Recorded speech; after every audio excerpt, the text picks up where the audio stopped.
হিন্দুরা বাংলাদেশি, তাদের অধিকার আছে বেঁচে থাকার। হিন্দু বৌদ্ধ খ্রিস্টান প্রত্যেকেই তার নিজ নিজ অঙ্গনে ধর্ম পালন করবে, আমাদের সমস্যা নাই।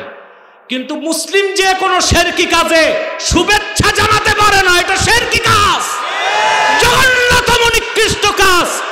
তার মুসলমানিত্ব থাকবে না, ইসলাম থেকে খারিজ হয়ে যাবে। কিছুটা ইসলাম, কিছুটা কুফরি, কিছুটা ঈমান, কিছুটা শিরকি, কিছুটা ইসলামের বিধান, আর পশ্চিমাদেরকে আর ভারতকে খুশি করতে মূর্তি পূজার সমর্থন, এটা মুসলমানের চরিত্র নয়, মুনাফিকের চরিত্র, গাদ্দারের চরিত্র, বেঈমানের চরিত্র। চরিত্র ঠিক করো। পরিষ্কার উসুলের কিতাবের মধ্যে এসেছে ইআনাতুল কুফফারি কুফরুন, কাফেরদেরকে কুফরি কাজে সমর্থন দেওয়াও কুফরি। হিন্দু তার মতো পূজা করবে, আমাদের সমস্যা আছে? খ্রিস্টান তার মতো পূজা করবে, সমস্যা আছে? আপনি শুভেচ্ছা জ্ঞাপন করতে যাওয়ার মানে হচ্ছে তার কাজকে আপনি নৈতিক সমর্থন দিলেন। ঈমান থাকবে? আসুন আমরা আমাদের আকীদাকে ঠিক করি। আমি বুঝলাম না ক্ষমতায় যেতে মানুষ এত রং বদলাতে পারে। রং বদলায়। আগে তো খুব দলিল প্রমাণ দিয়া বুঝাতাম, এখন দেখি যে না, বুঝ আর মানে না, চামড়া গন্ডারের মতো শক্ত। মুসলমান দুই রং ধরতে পারে না, একটা রং। কবি গালেব কাব্যের ভাষায় বলেন, দো রঙ্গি ছোড় দে এক রঙ্গ হো যা, সরাপা মোম বন ইয়া সঙ্গ হো যা। মুসলমান দুই রং ছাড়ো, একটা রং ধরো। হয় ইমানের রঙে রঙিন হয়ে মোমের মতো গলে খাঁটি মুসলমান হও, নতুবা পাথরের মতো শক্ত হয়ে কাফের হয়ে যাও। শুধু রাজনৈতিক ধান্দার স্বার্থে যারা বিজাতিদেরকে সন্তুষ্টি করতে মুসলিম পরিচয় ভুলে যেতে চায়, তারা জাতীয় মুনাফিক ও গাদ্দার ছাড়া কিছু হতে পারে না। আজকে আমরা রাজনীতি আমাদের কত অন্ধ করে দিছে, আমরা আল্লাহর নামকে বাদ দিয়ে দিচ্ছি। ঠিকটা তো হইল না ঠিক মতো। আজকে আমরা ভুলে যাচ্ছি আমরা মুসলমান। ইসলামপন্থী কিন্তু মানুষ যে এত মুনাফিক হয় আমি কল্পনাও করি নাই। একজন তো লিখছে, মুসলমান আমার নয়নের মণি, হিন্দু আমার প্রাণ। বেটা, তোর হিন্দুদের জন্য ভালোবাসা লাগে, তোর মা বোন বিয়ে দে। তাই বলে গোটা বাঙালি মুসলিম জাতি সত্তাকে নিয়ে এই রকম কথা বলার অধিকার তোমাকে কে দিয়েছে? এই ধৃষ্টতাপূর্ণ বক্তব্য তোমাকে প্রত্যাহার করতে হবে, নতুবা বাংলাদেশের মুসলমান তোমাকে বয়কট করবে। আমাদের সবচেয়ে বড় পরিচয় আমরা মুসলমান। এই পরিচয় কে শিখাইছে? আল্লাহ বলে দিচ্ছেন, আহলি কিতাব যদি এই কথা না মানে, ফাকুলু শাহাদু বিআন্না মুসলিমুন, উম্মতে মুহাম্মাদি তোমরা বলে দাও, তোমরা সাক্ষ্য থাকো আমরা মুসলমান। এই পরিচয় ভোলা যাবে? বাদ দেওয়া যাবে? এখন আসুন আমরা একটু ব্যাখ্যা শুনি। আল্লাহর হাবিবকে আল্লাহ বলেছেন আহলি কিতাবকে ডাক দিন। আহলি কিতাব কারা? প্রশ্ন আসেন। আহলি কিতাব দিয়ে উদ্দেশ্য হচ্ছে ইহুদি এবং খ্রিস্টান, যাদেরকে কিতাব দেওয়া হয়েছিল। নবী মুসার অনুসারী বনি ইসরাইল আর নবী ঈসার অনুসারী বনি ইসরাইল, তাদেরকে বলা হয় আহলি কিতাব। তো বর্তমান ইহুদি খ্রিস্টানদেরকে আহলি কিতাব বলার কোনো সুযোগ নাই। কেন বললাম? হানাফি মাযহাব মতে কোনো মুসলিম আহলি কিতাবের কোনো মেয়েকে বিয়ে করতে পারে না। বুঝি আমার দেশের যুবকরা ইউরোপ আমেরিকায় যে খ্রিস্টান মেয়েদের বিয়ে করতেছে, জিজ্ঞেস করলে বলে ওরা তো আহলি কিতাব না। বর্তমান ইহুদি খ্রিস্টান আর আহলি কিতাব এক বিষয় না। আহলি কিতাব কারা? আল্লামা বদরুদ্দিন আইনি উমদাতুল কারিতে ব্যাখ্যা করেছেন, আল্লাযীনা সাদ্দাকু বিত-তাওরাতি ওয়াল ইনজিল, যারা তাওরাত কিতাব বিশ্বাস করে, যারা ইনজিল কিতাব বিশ্বাস করে, তারাই আহলি কিতাব। তারা কি? আহলি কিতাবরাও অমুসলিম এবং কাফের। কিন্তু তাদের ক্ষেত্রে বিধান ছিল যে মুসলিম আহলি কিতাব মেয়েকে বিয়ে করতে পারে। কিন্তু বর্তমানে পৃথিবীতে আহলি কিতাব নাই, কারণ তাওরাতও নাই, ইনজিলও নাই, আহলি কিতাবও নাই।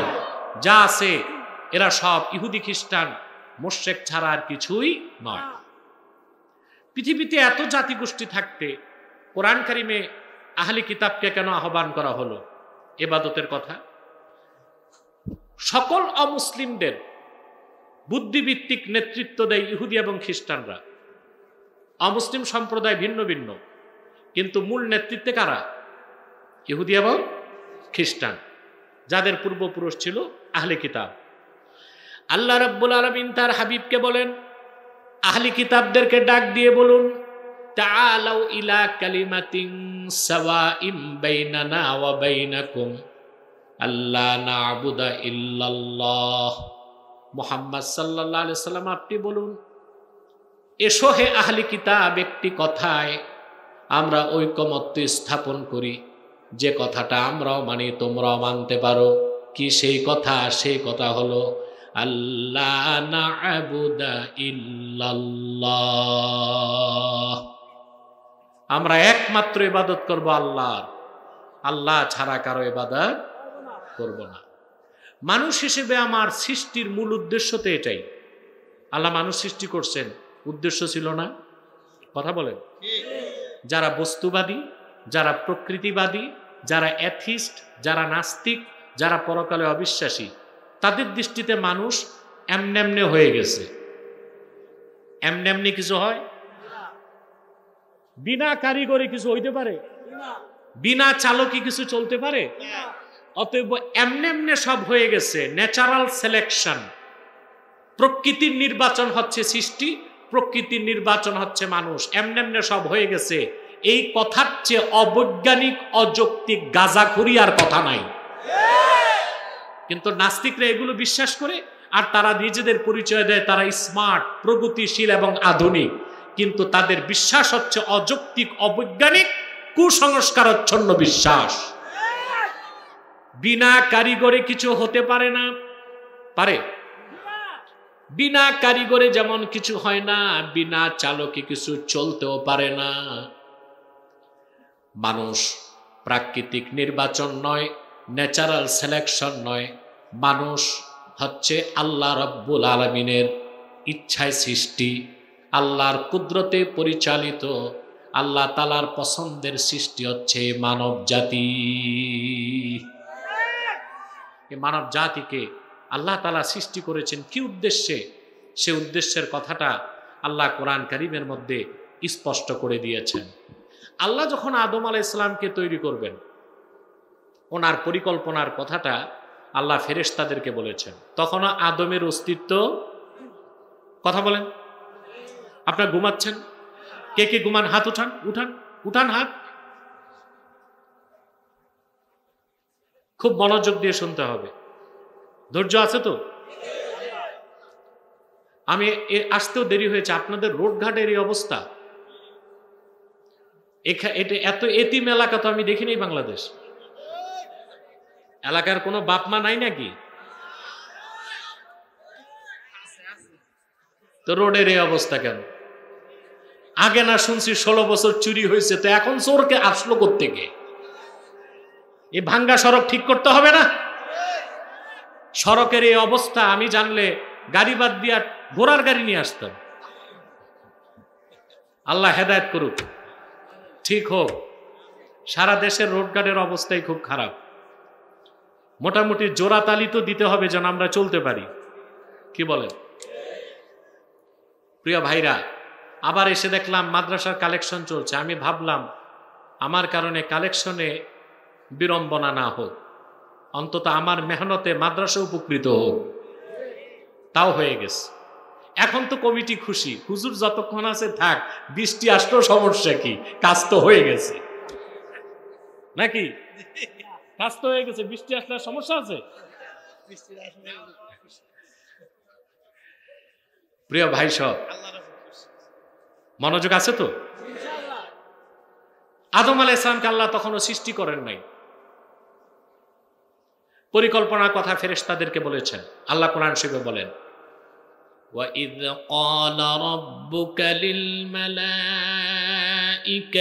إِنِّي جَاعِلٌ فِي الْأَرْضِ خَلِيفَةً قَالُوا أَتَجْعَلُ فِيهَا مَن يُفْسِدُ فِيهَا وَيَسْفِكُ الدِّمَاءَ وَنَحْنُ نُسَبِّحُ بِحَمْدِكَ وَنُقَدِّسُ لَكَ قَالَ إِنِّي أَعْلَمُ مَا لَا تَعْلَمُونَ সুবহানাল্লাহ। আল্লাহ বলেন, মুহাম্মদ সাল্লাল্লাহু আলাইহি সাল্লাম, আপনি স্মরণ করুন সেই সময়ের কথা যখন আপনার রব আল্লাহ ফেরেশতাদেরকে বললেন, আমি পৃথিবীতে আমার খলিফা নিযুক্ত করতে চাই। খলিফা বুঝেন? এ দর্জি। আপনার তো দর্জিকে বলেন খলিফা। দর্জি হচ্ছে টেইলার, খলিফা না। খলিফা হচ্ছে ইসলামী রাষ্ট্রের চিফ এক্সিকিউটিভ, যিনি কোরআন ও সুন্নাহর আইনে দেশ চালান, তাকে খলিফা বলা হয়। কিন্তু কুখ্যাত ইংরেজরা আমাদের এই মূল্যবান পরিভাষাকে অপব্যবহার করলো, দর্জির নাম দিছে খলিফা। আর বিয়ে পড়ায় যে ম্যারেজ রেজিস্টার আছে না, এই যে বগলে খাতা, মাথায় ছাতা দৌড়ায়, এর নাম দিছে কাজী। অথচ যিনি শরিয়া আদালতের বিচারপতি, তার নাম হচ্ছে কাজী। এগুলো আমাদের ঠিক করতে হবে, এগুলো আমরা ব্যবহার করব না। বসেন না আপনারা। এই সব শব্দগুলোর অপপ্রয়োগ আমরা করব না। খলিফা হচ্ছে প্রতিনিধি, আল্লাহর প্রতিনিধি। সুবহানাল্লাহ বলেন। যার নাম ছিল আদম। আদমের তখনও কোনো এক্সিস্টেন্স নাই, অস্তিত্ব হয় নাই। আল্লাহ পরিকল্পনার কথা বললেন, ফেরেশতারা বললেন, আল্লাহ আতাজআলু ফিহা মান ইউফসিদু ফিহা ওয়া ইয়াসফিকু দিমা, তুমি কি এমন কোন নতুন সৃষ্টি বানাতে চাও যারা পৃথিবীতে রক্তপাত করবে, হানাহানি করবে, মারামারি করবে? আল্লাহ পাক বললেন, ইন্নী আ'লামু মা লা তা'লামুন, আমি যা জানি তোমরা তা জানো না। ফেরেশতারা বলল, আল্লাহ আমরাই তো তোমার তসবিহ পড়ি, পবিত্রতা ঘোষণা করি, মানুষ বানাবার দরকার কি?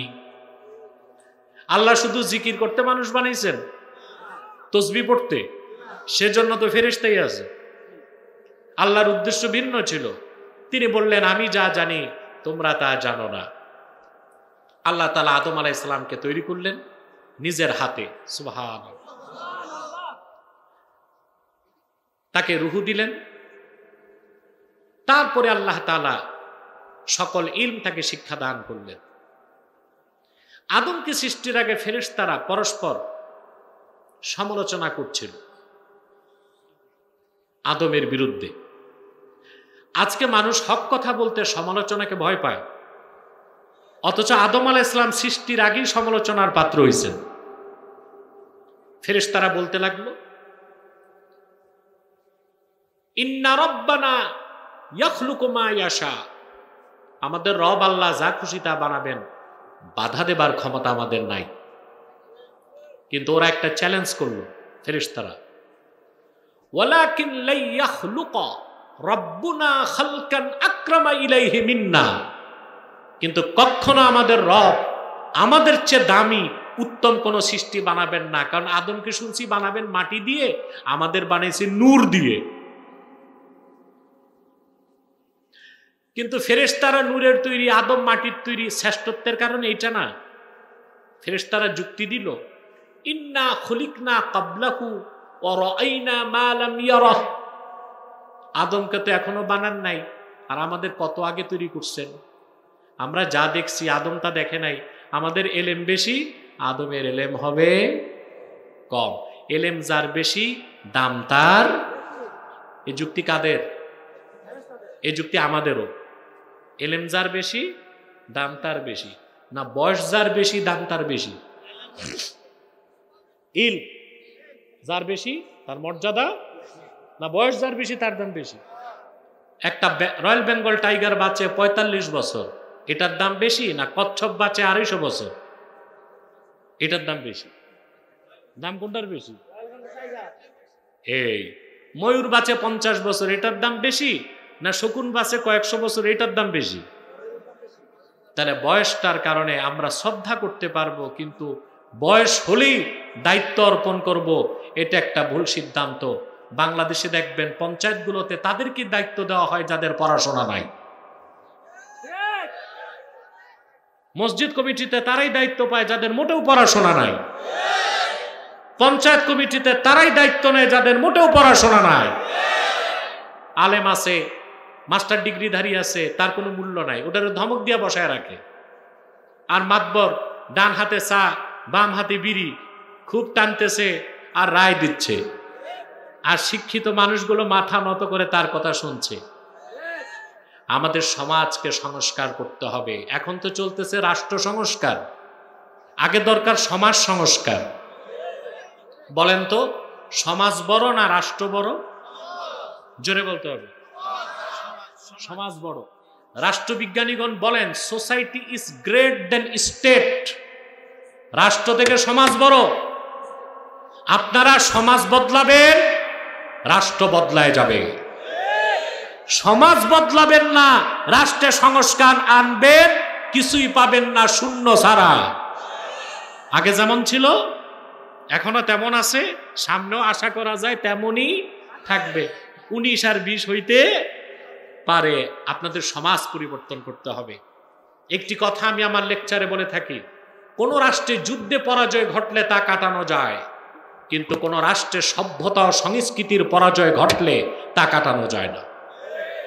আমরা যদি ইসলামী সভ্যতা ও সংস্কৃতির উপর দেশটাকে গড়তে পারতাম, আগামীর প্রজন্ম বাংলাদেশকে ইসলামী রাষ্ট্র বানায় দিতে পারত। সেই উদ্যোগ আমাদেরকে নিতে হবে। কথা বুঝতে পারছেন তো? বয়স যার বেশি তার দাম বেশি না এলেম যার বেশি তার দাম বেশি? আল্লাহ আদমকে তৈরি করলেন, সবকিছুর নাম শিক্ষা দিলেন, বুঝলেন?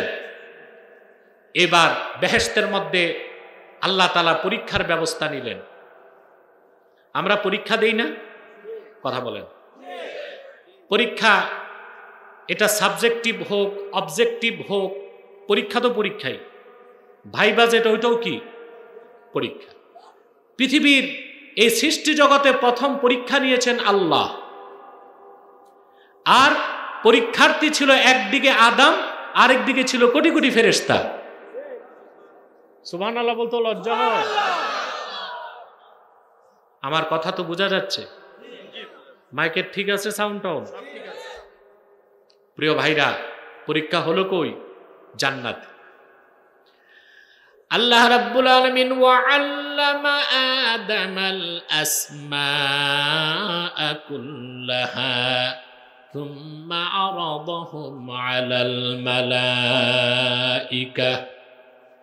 আল্লাহ রাব্বুল আলামিন আদমকে সকল কিছুর নাম শিক্ষা দিলেন, সকল ধরনের জ্ঞান শিক্ষা দিলেন, ইলম দান করলেন। অতঃপর সে সব জিনিসকে ফেরেশতাদের সামনে আল্লাহ তুলে ধরলেন আর বললেন, আম্বিউনি বিআসমাই হাউলাই ইন কুনতুম সাদিকিন। ফেরেশতারা, তোমাদের দাবি ছিল তোমাদের এলেম বেশি, আদমের এলেম কম, তো এই জিনিসগুলোর নাম আমাকে বলো। আল্লাহর কোরআন সাক্ষ্য দেয়, সমস্ত ফেরেশতা মস্তক নত করে বলল, ক্বালু সুবহানাকা লা ইলমা লানা ইল্লা মা আল্লামতানা। সুবহানাক, আল্লাহ সবটুকুন পবিত্রতা তোমার। লা ইলমা লানা ইল্লা মা আল্লামতানা, তুমি যতটুকু এলেম দিছো এর বাইরে আমাদের কোনো এলেম নাই। আদমকে ডেকে আল্লাহ বললেন, আদম এবার তুমি নামগুলো বলো। সৃষ্টির সূচনা থেকে কিয়ামত পর্যন্ত যত জিনিস অস্তিত্বে এসেছে আর আসবে, সব কিছুর নাম হযরত আদম একের পর এক বলে দিলেন। পরীক্ষায় কার এলেম বেশি প্রমাণিত হলো? কার? আদমের এলেম বেশি। কার? এবার আল্লাহ বললেন উসজুদু লি আদামা ফাসাজাদু ইল্লা ইবলিস। আল্লাহ বললেন ফেরেশতারা, যার দাম বেশি, এলেম বেশি, সে তো সম্মান পাওয়ার অধিকারী। তোমরা এবার আদমকে সেজদা করো। সবাই সেজদা করলো, শুধু করলো না ইবলিস। শুধু করলো না ইবলিস। ঘটনা বলা আমার উদ্দেশ্য নয়। আদমকে আল্লাহ রাজত্ব দিলেন জান্নাত। সুবহানাল্লাহ। এত বিশাল জান্নাতে একজন মানুষ কেমন লাগে? তিনি অনুভব করলেন তার যদি কোনো সঙ্গী থাকতো। জান্নাত এমন এক জায়গার নাম যেখানে মুখে বলার দরকার নাই, অন্তরে জাগলেই পূরণ হয়। ওই জায়গার নাম কি? সুবহানাল্লাহি বিহামদি। আল্লাহ তাআলা আদম আলাইহিস সালামকে ঘুম পাড়ায় দিলেন, কারণ তার সঙ্গী তৈরি করবেন। ফাআলকাল্লাহু আলাইহিন নাওম, ইবনে কাসিরে এসেছে আল্লাহ আদমকে ঘুম পাড়ায় দিলেন। আমরা বলতে পারি অ্যানেস্থেসিয়া করলেন। কি করলেন? এখন করে না অ্যানেস্থেসিয়া ডাক্তাররা? ঘুম পাড়ায়। এই টেকনোলজি বিজ্ঞান শিখছে তো ইসলাম থেকে। আল্লাহ আদমের অপারেশন করছেন জান্নাতে, আর তখন আল্লাহ তাকে ঘুম পাড়ায় দিয়েছেন। তিনি ঘুমে থাকতে আল্লাহ তার শরীরের একটা অংশ নিয়ে তার স্ত্রী হাওয়াকে বানায় দিলেন। ঘুম থেকে উঠে পরমা সুন্দরী রমণীকে দেখে হযরত আদম অবাক হয়ে গেলেন যে আমি একটা সঙ্গী চাইলাম, আল্লাহ তাআলা বর্ণনাতীত সুন্দর একটা সঙ্গী আমারে দিয়েছেন। খতিবে কাস্তালানি মাওয়াহিবুল্লাহ দুনিয়াতে লেখেন, বর্ণনা করেন, আদম আলাইহিস সালাম যখন আপন স্ত্রীকে স্পর্শ করতে গেলেন, জিবরিল ধমক দিলেন, মা থামো থামো। আদম আলাইহিস সালাম বললেন, একে তো আল্লাহ আমার জন্য বানাইছেন, তো তুমি বাধা দাও কেন? হযরত জিবরিল বললেন, আগে তোমার স্ত্রীর মোহর আদায় করো, তার আগে ধরার কোনো অনুমতি নাই। হযরত আদম বললেন, কাইফা উয়াদ্দি মোহরাহা ইয়া জিবরিল, কেমন করে স্ত্রীর মোহর দিতে হয় তা তো আমার জানা নাই, আপনাদের জানা আছে? যারা বিয়ে করছেন মোহর দেন নাই, তো জানা নাই? আসল কথা তো বললে রাগ করবেন, অধিকাংশ লোক স্ত্রীর মোহরই দেন নাই, সব বাকি।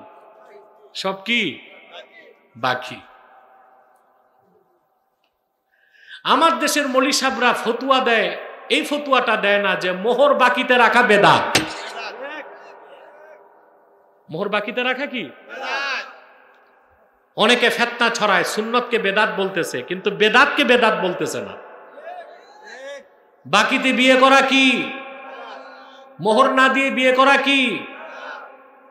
স্ত্রী হালাল হয়ে যাবে, কিন্তু সুন্নাত হচ্ছে স্ত্রীর গা স্পর্শ করার আগে তার মোহর পুরাটা নগদ দিয়ে দিবেন। পারবেন ইনশাআল্লাহ?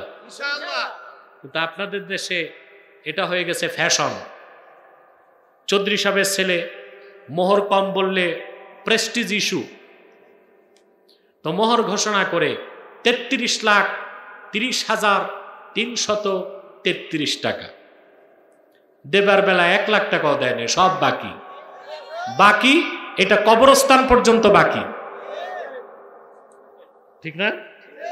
ফাঁকি দিয়া সরকার আর ম্যারেজ রেজিস্ট্রার কতগুলো কমিশনের টাকা নিয়ে বাড়ি গেল।